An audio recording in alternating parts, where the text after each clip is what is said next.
Hi, I'm Chad with Move Forward Guitar. This lesson is from our series Music Theory for Guitar. In this lesson, I'm going to explain the intervals of the open strings in standard tuning. First off, download our free e-guide, Music Theory for Guitar. It contains everything that I'm talking about in this lesson, all the charts and diagrams, as well as much more, so it'll be really useful to you. And like I said, it's free, so there's no reason not to just go download that. But I am working on it right now as I'm filming this lesson, so it may not be available as you're watching this lesson. And if it's not available yet, it'll say coming soon.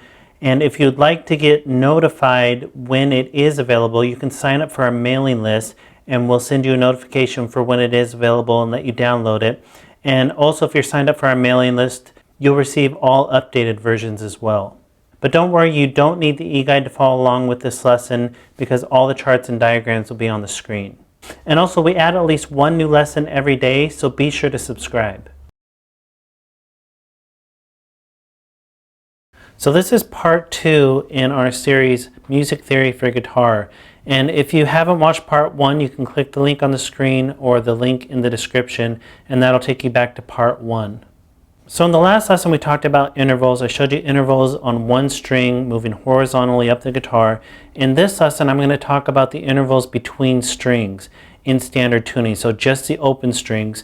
And this is really important to understand because the way the guitar is tuned and the way the guitar works is different than a piano. A piano, you just have a straight line. You can just visualize moving to the right to go up in pitch, moving to the left to go down in pitch. You don't deal with the tuning the way you do with the guitar. So it's important to understand this, and in this lesson I just want to give you a little bit of primer on it. You may not fully understand by the end of this lesson, but we'll continue to go over this, and by the time you've gone through these lessons, I think it'll be really clear to you. So this isn't a lesson about what the actual note names of the strings are in standard tuning. I'm assuming you know that already if you're taking this lesson, but it's right here if you need it. You have your 6th string is an E, 5th string is an A, 4th is a D, 3rd is a G, 2nd is a B, 1st is an E. And again, just like last lesson, this is your 6th string, this is your 1st string. And then the vertical lines are your frets.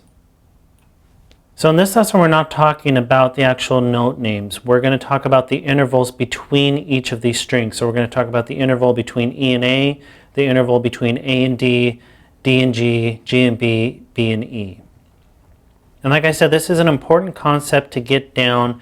Even though you probably won't fully grasp it at the end of this lesson, it's important to start thinking about it now. And like I said, as we go through these lessons, it'll become clearer and clearer to you.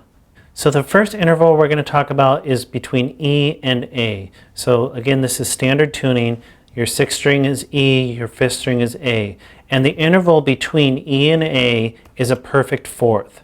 So just like we went over in the last lesson, a perfect fourth looked like this on one string. These are just random notes. You don't worry about the note names in this. We're just talking about the space between notes. That's all we're talking about. And a perfect fourth is 2.5 steps apart if you're going horizontally on one string. So between E and A is a fourth, and then between all the other strings are perfect fourths as well. There's only one spot that is not a perfect fourth, and that's between G and B. As you can see, it's not labeled on this screen yet. And between G and B is a major third. So this is a major third that I showed you in the last lesson on one string going horizontally. That's 2 whole steps apart. So every string is a perfect fourth apart. All the open strings are a perfect fourth apart. If you were to go in order, E is a perfect fourth apart from A is a perfect fourth apart from D, and so on, until you hit G, and G to B is a major third. And that's an important thing to understand as you're learning music theory on guitar. So now I'm just going to take this chart and move it vertically. It's the exact same chart, I've just turned it on its side, just to make what I'm going to show you coming up easier to visualize. So the thing to understand about the way the guitar is tuned is that if you were to tune everything as perfect fourths, if there was no major third right here, if this was a perfect fourth as well, you could take one shape. For example, this is an E major shape.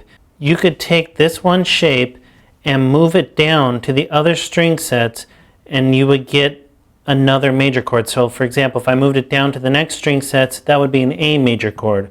If I moved it down to the next string sets, that would be a D major chord. That would work if the guitar was tuned in perfect fourths between every string. But since you have a major third between G and B, that doesn't work. And I'm sure you recognize that this is not an A major chord and this is not a D major chord. So because there's a major third interval between G and B, and a major third is 1/2 step below a perfect fourth, that means when you hit the second string, you need to move that note up 1/2 step to accommodate for that. So for example, if I'm moving down to here to play an A major, I need to move what's on the second string 1/2 step up, and there's my A major shape. And I'm sure that you can recognize that's an A major shape. And then the same thing when I move again to play the D major, I would need to move what's on the second string up 1/2 step to accommodate for the major third interval, and that would give me my D major shape. And this may seem confusing right now, and you may be wondering, why do you need to know this, or how does this work in other situations? We're going to talk about that in other lessons. I just wanted to point this out right now because as we get into the other lessons, it's going to be really important to understand, but I'll continue to go over it so that it's really clear to you, because there's other situations where this is important as well, not just playing chords like this, but you need to recognize it when you're playing scales, when you're playing intervals, and everything you do in guitar. If you're diving into music theory on guitar, this is something you have to understand, because it's not like a piano. A piano is just laid out in a nice line. You can see from your lowest pitch to your highest pitch just easily, but the guitar is laid out in 2 directions, and you have a funny tuning. So you have to be able to understand this to really dive into music theory for guitar. But like I said, don't worry about it too much for now. If this is confusing to you, we're going to keep going over it with other situations, and it'll become clear to you as we go through the other lessons. And download the e-guide. It has all this laid out really clearly for you, and you can continually use it as a reference until it becomes really locked in your mind. But that e-guide is going to be really useful to you as you're learning music theory. It'll be something you can just keep on hand and keep going back and referencing things until they click, until you don't have to think about them anymore. And that's something you need to understand about music theory. For most people, it doesn't just click right away.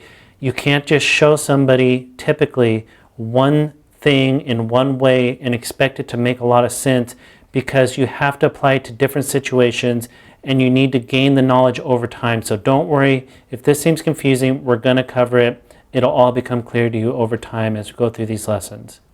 So go ahead and move on to the next lesson. We're going to dive deeper into this subject, and be sure to subscribe because we add at least one new lesson every day.